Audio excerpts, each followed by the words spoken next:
नमस्कार मेरे प्रिय श्रोताओं। आज मैं आप सबको वीरेंद्र विमल जी द्वारा लिखित सुबोध रामायण का भाग 1 सुनाने जा रही हूँ। दोस्तों, वीरेंद्र विमल जी एक लेखक होने के साथ साथ विश्व हिंदू परिषद के बिहार और झारखंड के क्षेत्र मंत्री भी हैं। रामायण केवल एक धार्मिक ग्रंथ ही नहीं है, बल्कि ये मनुष्य को जीवन की सीख देता है। रामायण में जहाँ भगवान राम को पुरुषोत्तम कहा गया है, तो वही माँ सीता की पवित्रता दर्शाई गई है। लक्ष्मण और भरत का अपने भाई के प्रति अथाह प्रेम दिखाया गया है। रामायण के हर एक चरित्र से कुछ न कुछ शिक्षा अवश्य प्राप्त होती है। यदि व्यक्ति रामायण को पूजने के साथ उससे मिलने वाली सीख को अपने जीवन में अनुसरण करे, तो वो एक सफल जीवन व्यतीत कर सकता है। दोस्तों, वैसे तो वीरेंद्र जी ने ये पुस्तक बच्चों को ध्यान में रखकर लिखी थी, जिससे कि बच्चों को अपने धार्मिक ग्रंथ के विषय में ज्ञात हो और वो उससे शिक्षा ले सकें। किंतु मुझे लगता है कि हम सभी को ये ग्रंथ, ये कहानी बार बार सुननी चाहिए विस्तार पूर्वक। वीरेंद्र विमल जी लिखते हैं कि ये पुस्तक मुख्य रूप से गोस्वामी तुलसीदास कृत श्री रामचरितमानस का संक्षिप्त गद्य संस्करण है। कुछ अंश महर्षि वाल्मीकि के रामायण के साथ अन्य स्रोतों से भी लिए गए हैं। कुछ विषयों के क्रम में भी किंचित परिवर्तन हुआ है। दोस्तों, मैं ये महान रामायण कथा आरंभ करूं, उससे पहले मेरा आप सब से ये निवेदन है कि यदि आपको मेरा वाचन पसंद आए तो कृपया मेरे इस चैनल आइए सुने कहानी को सब्सक्राइब कर लीजिएगा और मेरी कहानियों को लाइक और शेयर भी, और हाँ, बेल आइकन ज़रूर दबाइएगा, जिससे कि मेरी आगे आने वाली कहानियों की नोटिफिकेशंस आपको मिलती रहे। तो आइए आरंभ करते हैं श्री राम जी का नाम लेकर सुबोध रामायण का भाग 1। अध्याय 1। त्रेता युग की बात है। दैत्य वंश में रावण, कुंभकर्ण और विभीषण नाम के 3 भाई थे। रावण के 10 सिर और 20 हाथ थे। कुंभकर्ण का शरीर पहाड़ जैसा विशाल था। उसकी ताकत भी उसके शरीर की तरह ही प्रचंड थी। एक बार तीनों भाइयों ने मिलकर बड़ी कठोर तपस्या की। उनकी तपस्या से प्रसन्न होकर ब्रह्मा जी ने वर मांगने को कहा। रावण बोला, पितामह, मैं आदमी और बंदर को छोड़कर किसी और से मारा न जाऊं। ब्रह्मा जी ने उसे मनचाहा वरदान दे दिया। रावण को विश्वास था कि मनुष्य और बंदर तो उसे मार नहीं पाएंगे, इसलिए एक प्रकार से वो अमर ही हो गया। कुंभकर्ण वरदान में इंद्र का पद मांगना चाहता था। ब्रह्मा जी ने उसका विशाल शरीर देखा। वे सोचने लगे, ये राक्षस रोज भोजन करेगा तो पृथ्वी जल्दी ही उजाड़ हो जाएगी, फल फूल अनाज सब समाप्त हो जाएंगे। ब्रह्मा जी के कहने से सरस्वती माता ने उसकी मति फेर दी। इसलिए वर मांगते समय उसने इंद्रासन के बदले निद्रासन मांग लिया। इस कारण वो 6 महीने सोता था और केवल 1 दिन जागता था। छोटे भाई विभीषण भगवान के भक्त थे। उन्होंने भक्ति का ही वरदान मांगा। मय नाम के दानव ने अपनी बेटी मंदोदरी का विवाह रावण से किया था। रावण के बेटे मेघनाद ने उग्र तपस्या से अनेक सिद्धियां प्राप्त की थीं। रावण के सभी बेटे, पोते और सेवक दुष्ट और अत्याचारी थे। रावण ने एक दिन समुद्र के बीच में त्रिकूट पर्वत पर बसी हुई लंका नगरी को देखा। वहां एक बहुत सुंदर सोने का महल था। उसमें ढेर सारी चमचमाती सुंदर मड़ियां जड़ी थीं। वहां यक्ष जाति के लोगों का बसेरा था। रावण के मन में लालच आ गया। उसने अपनी सेना सहित चढ़ाई करके यक्षों को खदेड़ दिया। वो अपने परिवार और सैनिकों के साथ वहां रहने लगा। एक दिन वो कुबेर से उनका पुष्पक विमान छीनकर ले आया। उसके बेटे, पोते और सैनिक चारों ओर जाकर अत्याचार करने लगे। मेघनाद ने तो इंद्र को ही हरा दिया। तब से उसका नाम इंद्रजीत हो गया। रावण जब गदा लेकर चलता था, तब धरती डोलने लगती थी। इससे उसे अपने बल का बहुत घमंड हो गया। उसने अपने सैनिकों से कहा, जाओ, पृथ्वी पर फैलकर यज्ञ, हवन, पूजा पाठ, जप, तप, श्राद्ध सब बंद करा दो। देवताओं को पकड़कर बंदी बना लो। आदेश मिलते ही राक्षस उपद्रव मचाने लगे। चारों ओर हाहाकार मच गया। सभी राजा लोग रावण की अधीनता स्वीकारने लगे। कहीं भी धार्मिक कार्य का पता लगते ही उसके सैनिक वहां ईंट, पत्थर, मांस, रुधिर आदि बरसाने लगते थे। धार्मिक स्थान की पवित्रता नष्ट कर देते थे। वे भक्तों के गांव में आग लगा देते थे। इस प्रकार धर्म को क्षीण होता देख पृथ्वी व्याकुल हो गई। उपद्रवी राक्षसों का अत्याचार वो सह नहीं पा रही थी। अतिशय देखि धर्म कै ग्लानि, परम सभीत धरा कुलानी। धरती हम सबकी माता है। निर्दोष प्राणियों पर अत्याचार देखकर बहुत दुखी हो जाती है। वो गाय का रूप बनाकर मुनियों और देवताओं के पास गई। वे सब भी बहुत दुखी थे। अतः सब मिलकर ब्रह्मा जी के पास गए। ब्रह्मा जी ने कहा, भगवान ही इस विपत्ति से हम सबकी रक्षा कर सकते हैं। धरती माता ने पूछा, पितामह, हम लोग भगवान को कहाँ और कैसे खोजें? तब कोई वैकुंठ जाने तो कोई क्षीर सागर में भगवान से मिलने की बात करने लगे। उस समय शंकर जी बोले, भगवान तो सभी जगह एक समान रूप से हैं, वायु में भी हैं, वे सभी दिशाओं में हैं, वे हर समय उपस्थित हैं, लेकिन वे प्रेम के द्वारा ही प्रकट होते हैं। जैसे लकड़ी में छिपी आग रगड़ने से निकलती है, उस प्रकार सच्ची श्रद्धा से पुकारने पर भगवान सामने आ ही जाते हैं। हरि व्यापक सर्वत्र समाना, प्रेम ते प्रगट हो ही मैं जाना। ये सुनकर सभी लोग गद गद मन से भगवान की प्रार्थना करने लगे। सामूहिक प्रार्थना से खुश होकर भगवान ने आकाशवाणी की। भगवान ने कहा, आप लोग भय छोड़कर अपने अपने स्थान को जाएं। मैं राक्षसों का नाश करने हेतु अवतार लूंगा। मैं राजा दशरथ और रानी कौशल्या के पुत्र के रूप में धरती पर आऊंगा। इस प्रसंग से सामूहिक प्रार्थना की शक्ति का पता चलता है। सच्चे मन से की गई भगवान की प्रार्थना हमेशा अच्छा फल देती है। जब समस्या देश और समाज की हो तो प्रार्थना भी एक साथ मिलकर करनी चाहिए। मिलजुल कर किया गया हर शुभ कार्य सफल होता है। अध्याय 2, श्री राम अवतार की पावन लीला। ब्रह्मा जी ने सभी देवी देवताओं से कहा, आप सभी बंदर के रूप में पृथ्वी पर जाकर रहें। जब भगवान को आवश्यकता होगी तब आप लोग उनकी मदद करिएगा। ब्रह्मा जी का आदेश पाकर सभी देवी देवता बंदर रूप में पृथ्वी पर आ गए। भगवान शंकर ने भी अपने एक अंश से हनुमान के रूप में अवतार लिया। वे दैवीय बंदर राक्षसों से जरा भी नहीं डरते थे। उनके पास तेज नाखून थे। वे राक्षसों को लात घूंसे से पीटकर मार डालते थे। वे बड़े बड़े पत्थरों और पेड़ों को भी हथियार की तरह उपयोग में लाते थे। वानर राज बाली, सुग्रीव, केसरी, हनुमान, अंगद, नल, नील आदि वानर वीर राक्षसों से भिड़ जाते थे। एक बार बाली ने राक्षसों के राजा रावण को अपनी बाह में दबा कर रख लिया था। बाद में बहुत गिड़गिड़ाने पर उसे छोड़ा। एक दिन अयोध्या के राजा दशरथ ने पुत्रेष्टि यज्ञ कराया। उस यज्ञ के प्रसाद को उन्होंने अपनी तीनों महारानियों को खिलाया। प्रसाद की महिमा से भगवान अपने अंशों सहित माताओं के गर्भ में आ गए। चैत्र मास के शुक्ल पक्ष की नवमी तिथि को देवता आकाश से फूल बरसाने लगे। वे भगवान की स्तुति कर रहे थे। चारों ओर मंगल ध्वनि गूंज रही थी। जोर जोर से नगाड़े बज रहे थे। ठीक दिन के 12 बजे माता कौशल्या की कोख से भगवान श्री राम ने जन्म लिया।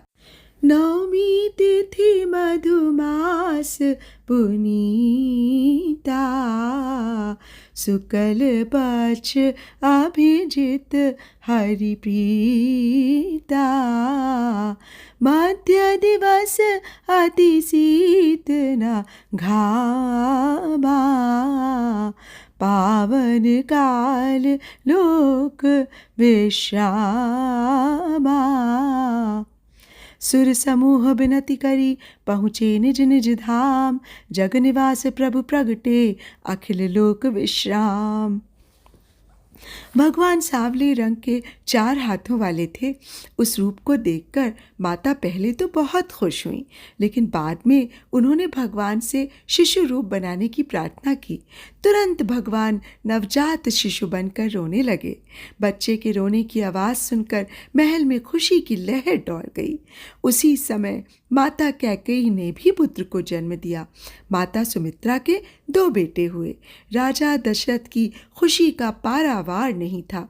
वे बोले, जिनका नाम सुनने से ही शुभ होता है, वे ही प्रभु पुत्र बनकर मेरे घर आए हैं। जाकर नाम सुनत शुभ होई, मोरे गृह आवा प्रभु सोई। उस समय गुरु वशिष्ठ ने आकर जात कर्म संस्कार कराया। सब और खुशी थी।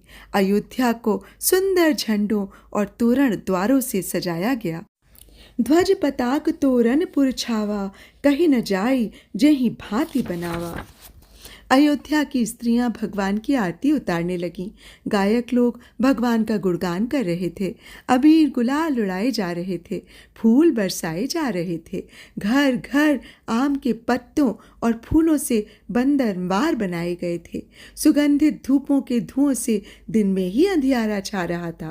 सभी नर नारी एक दूसरे को बधाई दे रहे थे। देवी देवता भी उत्सव में शामिल हो गए थे। अनेक देवियां प्रसूति गृह में जाकर बालक भगवान का दर्शन कर रही थीं। खुशी में कोई उन्हें पहचान नहीं पा रहा था। शंकर जी भी काक भुषुंड के साथ मगन होकर मनुष्य के रूप में अयोध्या की गलियों में घूम रहे थे। आकाश से यह दृश्य देखते हुए सूर्य देव डूबना ही भूल गए। वे 1 माह तक वहीं ठहरे रहे। उत्सव के आनंद में किसी को ये पता ही नहीं चला। मास दिवस कर दिवस भा, मरम न जानई कोई, रथ समेत रवि था क्यों, निसा कवन विधि होई।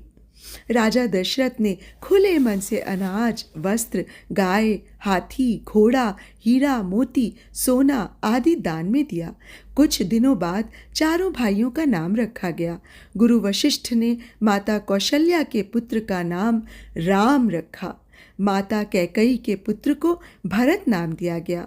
माता सुमित्रा के पुत्र लक्ष्मण और शत्रुघ्न कहलाए। इस प्रकार भगवान ने अवतार लेकर धरती माता को दिया वचन पूरा किया। सत्य ही है, भगवान धर्म की रक्षा करने किसी न किसी रूप में अवश्य आते हैं। अध्याय 3 श्री राम की बाल लीला। अयोध्या के सभी स्त्री पुरुष अपने भाग्य पर इतरा रहे हैं। उन्हें भगवान श्री राम का दिव्य शिशु रूप देखने का अवसर जो मिल रहा है। राजा दशरथ और रानी कौशल्या की खुशी का तो कहना ही क्या। राम जी की सांवली, नन्ही, कोमल काया की सुंदरता देखते ही बनती है। उनका हंसना, रोना और हाथ पैर चलाना सबको अच्छा लगता है। माता कभी उन्हें गोद में उठा लेती, कभी पालने में झुलाने लगती। राम जी के सांवले मुख पर घुंघराले बाल लहराते रहते। उनके कंठ पर शंख की तरह 3 रेखाएं हैं। उनके हाथ घुटनों से नीचे तक लंबे हैं। उनके तलवों पर दैवीय चिन्ह बने हुए हैं। उनके पैरों में पैजनी पहनाई गई है। उनके पैर हिलाते ही छोटे छोटे घुंघरू बजने लगते हैं। माता को दिन रात के बीतने का पता ही नहीं चलता। प्रेम मगन कौशल्या निसी दिन जात न जान, सुत स्नेह बस माता बाल चरित कर गान। एक बार माता ने राम जी को पालने में लिटा दिया। वे स्वयं पूजा करने चली गईं। पूजा घर से निकलकर वे रसोई में गईं। लौटकर देखा कि बालक राम नैवेद्य का भोग लगा रहे हैं। चकरा कर वे शिशु के कमरे में गईं। वहां देखा कि शिशु पालने में लेटा है। फिर पूजा गृह में आईं तो उसी प्रकार उन्हें भोग लगाते देखा। माता को कुछ समझ में नहीं आ रहा था। वे कभी दौड़कर शिशु के कमरे में आती तो कभी दौड़कर पूजा कक्ष में जाती। एक साथ दोनों जगह बालक राम को देखकर घबरा गई माता। माता को परेशान देखकर बालक राम मुस्कुरा उठे। उसी समय माता को उनका विराट स्वरूप दिखलाई दिया। सारी सृष्टि उस रूप में समाई हुई थी। डरकर माता ने आंखें बंद कर लीं।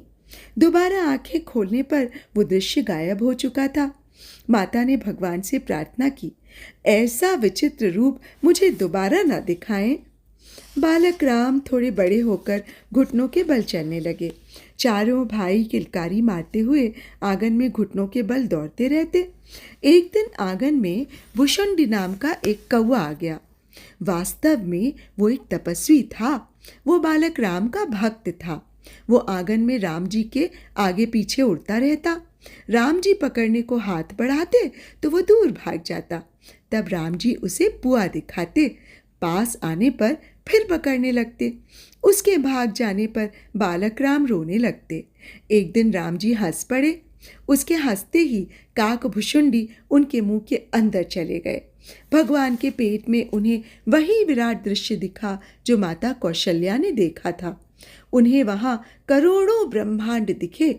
वे उड़कर एक ब्रह्मांड से दूसरे ब्रह्मांड में जाते थे। उन्हें सभी ब्रह्मांडों में पृथ्वी दिखी। सभी पृथ्वी पर अयोध्या दिखलाई दी। सभी अयोध्याओं में राम जी खेलते हुए दिखे। जब वे व्याकुल हो गए तो राम जी हंस पड़े। उनके हंसते ही काक भुशुंडी बाहर आ गए। ये घटना उन्होंने गरुड़ को सुनाई थी। देखी कृपाल बिकल मोहि बिहसे तब रघुबीर, बिह सतहि मुख बाहिर आयऊं सुन मत धीर। थोड़े और बड़े होने पर चारों भाई डगमगाते हुए चलने लगे। राम जी बाल सखाओं के साथ खेल में मगन रहते थे। खेल छोड़कर वे भोजन करने भी नहीं जाते थे। जब माता पकड़ने जाती तो वे डगमगाते हुए भाग जाते। कौशल्या जब बोलन जाई, ठुमुक ठुमुक प्रभु चलहि पर आई। खेलते हुए उनकी देह और कपड़े धूल से सन जाते। उसी तरह वे दौड़ते हुए आते और पिता उन्हें गोद में बिठा लेते। एक दो कौर खाकर वे फिर भाग जाते। मुख में दही भात लपटाए ही वे खेलने लगते। देवी देवता भी उनकी बाल लीला देखने के लिए आते रहते। शंकर जी तो बार बार आते थे। एक बार वे ज्योतिषी बनकर आए। एक बार फिर वे मदारी बनकर हनुमान जी को लेकर आए। राम जी का दिव्य बालक रूप देखना उन्हें बहुत अच्छा लगता था। जब संसार का स्वामी ही बालक बना हुआ हो तो उसकी लीला तो मनोहर होगी ही। दशरथ जी और माता कौशल्या की भक्ति की डोर से बंधकर भगवान शिशु बने हुए घूम रहे हैं। सच में भक्ति की शक्ति अद्भुत ही होती है। अध्याय 4 महर्षि विश्वामित्र के यज्ञ की रक्षा। जब राम लक्ष्मण भरत और शत्रुघ्न थोड़े और बड़े हुए तो उनका यज्ञोपवीत संस्कार किया गया। शिक्षा प्राप्त करने के लिए वे गुरुकुल में भेजे गए। चारों भाई बहुत कम समय में सभी विद्याओं में निपुण हो गए।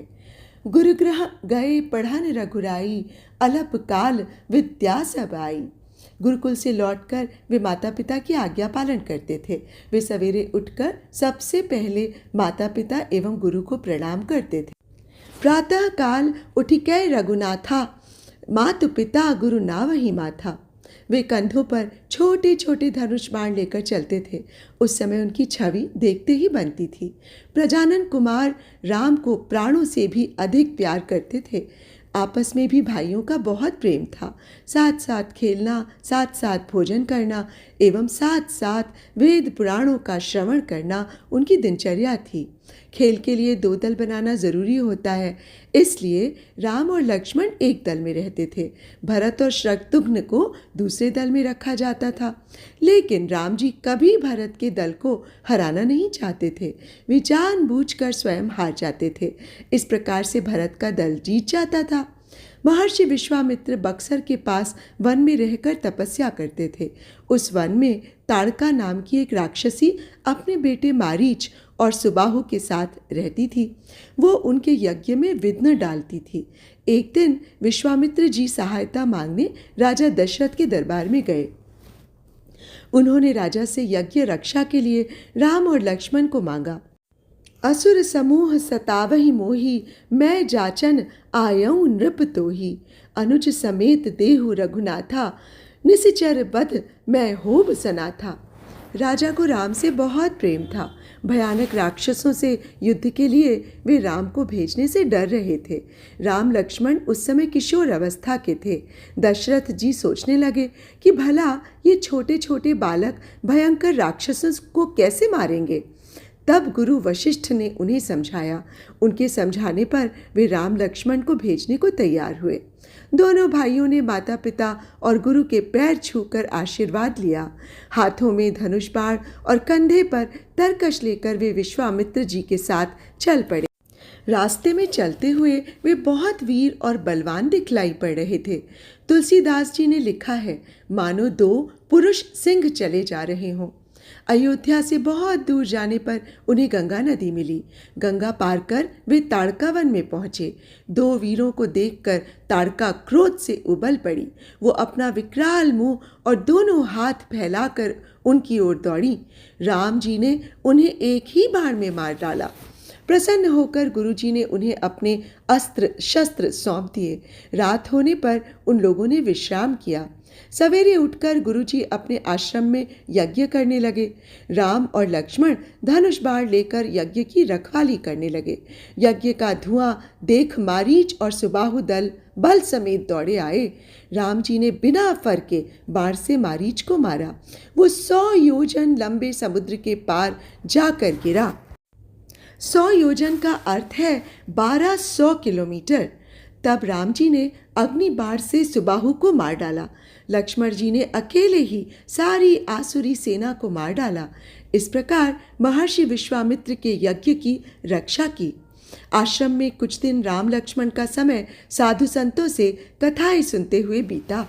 भगति हेतु बहुत कथा पुराना, कहे विप्र यद्यपि प्रभु जाना। भगवान राम ने इस लीला के द्वारा एक महत्वपूर्ण शिक्षा दी। अधर्म की शक्तियों के विनाश के बिना धार्मिक कार्य संपन्न नहीं हो सकते हैं। अर्थात धर्म की रक्षा के लिए भी शक्ति चाहिए। शांति की स्थापना भी शक्ति के बिना नहीं होती है। शक्तिहीन व्यक्ति या समाज न तो अपनी रक्षा कर सकता है, न ही धर्म की रक्षा कर सकता है। इस कलिकाल में शक्ति के लिए एकजुटता बहुत जरूरी है। अध्याय 5, अहिल्या उद्धार एवं श्री राम का जनकपुर आगमन।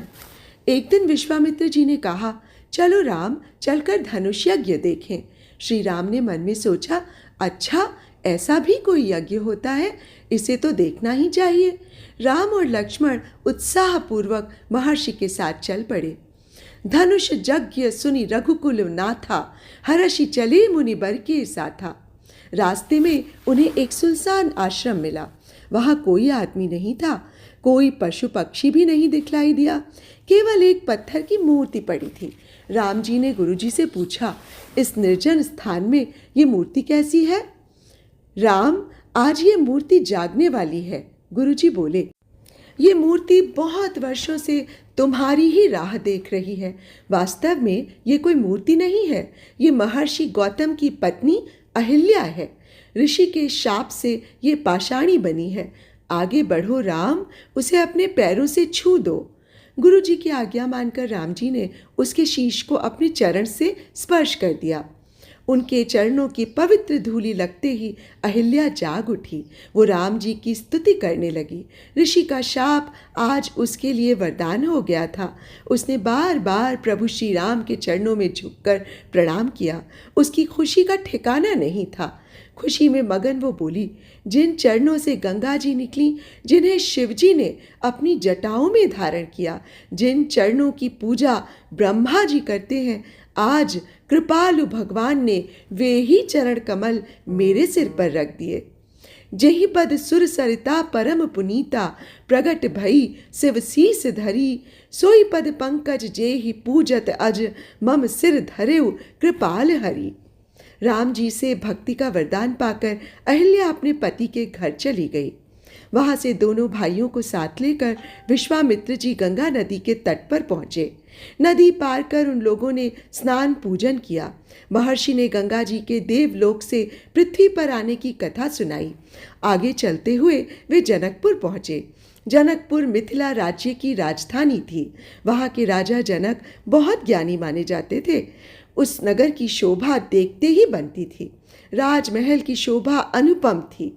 नगर में सब तरफ समृद्धि दिखाई देती थी। महर्षि के कहने पर सभी लोग एक आम के बगीचे में ठहर गए। मालूम होते ही जनक जी गुरु शतानंद जी परिजनों एवं मंत्रियों के साथ उनसे मिलने आए। राम लक्ष्मण को देखकर उनका मन मुग्ध हो गया। उन्होंने पूछा, ये दोनों सुंदर बालक कौन हैं? ऐसा लगता है कि स्वयं ब्रह्मा ही इस रूप में आ गए हैं। विश्वामित्र जी बोले, राजन, ये महाराज दशरथ के पुत्र हैं। अपने यज्ञ की रक्षा के लिए मैं इन्हें मांग कर लाया था। इन्होंने भयंकर बलशाली राक्षसों को मार डाला। ये शोभा, शील और बल के धाम है। राम लखन दो बंधुवर, रूप सील बल धाम। मख राखे उस सब साखी, जगु जीते असुर संग्राम। जनक जी ने आदरपूर्वक उन्हें एक सुंदर महल में ठहराया। शाम को गुरुजी की आज्ञा लेकर दोनों भाई नगर घूमने गए। जनकपुर में उन्हें देखते ही खबर फैल गई। सांवले रंग के राम और गोरे लक्ष्मण को देखने के लिए लोग उमड़ पड़े। बच्चे, बूढ़े, जवान, स्त्री, पुरुष सब उन्हें जी भर कर देख लेना चाहते थे। बच्चे तो उन्हें छू छू कर नगर दिखाने लगे।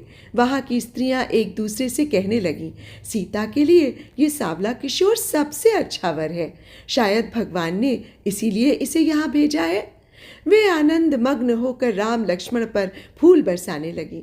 जनकपुर वासियों को दर्शन देकर दोनों भाई गुरुजी के पास लौट गए। दूसरे दिन सुबह गुरुजी ने उन्हें फूल लाने भेजा। पुष्प वाटिका में वे माली से पूछ पूछ कर फूल तोड़ने लगे। उसी समय गौरी पूजन के लिए सीता जी भी सखियों सहित वहां आईं। करधनी और पैंजनियों की झंकार सुनकर राम जी ने उधर देखा। वे लक्ष्मण से बोले, यही जनक जी की बेटी सीता है। धनुष यज्ञ इन्हीं के लिए हो रहा है। सीता जी को भी एक सखी ने राम लक्ष्मण के विषय में बताया। उसने कहा, कल इन राजकुमारों को देखने के लिए सब लोग अपना काम धाम छोड़कर सड़क पर निकल पड़े थे। वे ही अयोध्या नरेश दशरथ के पुत्र राम लक्ष्मण बाग में आए हुए हैं। उत्सुकतावश सीता जी ने सखी की बताई दिशा में देखा। उसी समय लताओं के बीच से निकलते हुए दोनों भाई दिखलाई दिए। ऐसा लगा कि बादलों की ओर से दो दो चंद्रमा निकल आए हों। लता भवन ते प्रगट भे, तेहि अवसर दो भाई। निकसे जनु जुग बिमल विधु, जलद पटल बिलगाई। अचानक राम जी को सामने पाकर सीता जी सुध बुध खोकर उन्हें देखने लगीं। तभी उन्हें नारद जी की बात याद आई। उन्होंने मन ही मन सोचा, भला ये सुकुमार शिव जी का कठोर धनुष कैसे तोड़ पाएंगे। सखियों के कहने पर उन्होंने माता पार्वती की पूजा कर आशीर्वाद मांगा। राम लक्ष्मण भी फूल लेकर गुरुजी के पास चले गए। दोस्तों, आज बस यहीं तक। आगे की कहानी मैं अगले भाग में सुनाऊंगी। तो तब तक के लिए मुझे इजाज़त दीजिए। नमस्कार।